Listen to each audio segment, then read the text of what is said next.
Hi,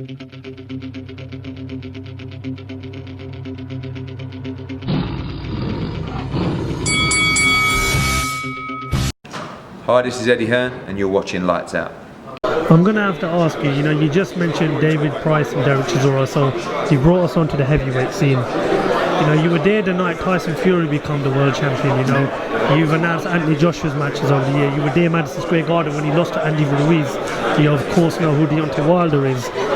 Because of how competitive that heavyweight division is right now, it's so hard to pick a number one fighter, who the best of the best in that division. So you're going to ask me to pick the number one? I'm going to ask you, who is the number one fighter in your mind? You're right, though. It really is hard to pick one. I mean,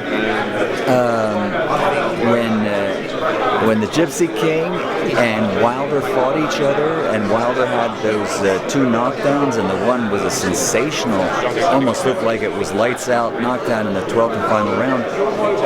That's pretty compelling evidence for a guy that is like, maybe he's just really the best and just didn't get enough rounds to win that fight.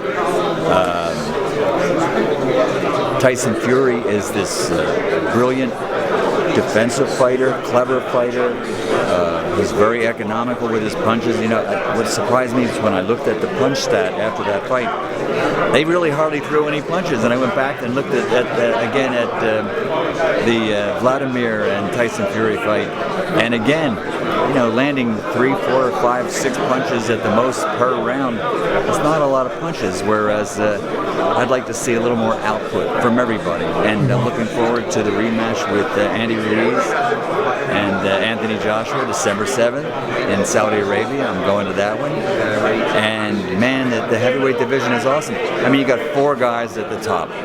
There's no doubt about that. They're the top 4. And then we have a really good final 6 guys to round out the top 10. It kind of reminds me of the late 70s, early 80s. The heavyweight division was very strong then. So we got to see how it unfolds. I want to see some more of these guys get a chance, though. I wish the big stars would fight more than once every 6 months. Judging by what we've seen from Kalle Sauerland and the Ali Trophy, we know Anthony Joshua goes up to try and win back those titles he lost. Do you think the Ali Trophy would possibly be the best way to decide who the actual number one heavyweight really is in the world? Because that's what a lot of people have been calling for. That's sort of like pie in the sky fan dreaming, because you're right. You'd love to see something that would give us an undisputed champion.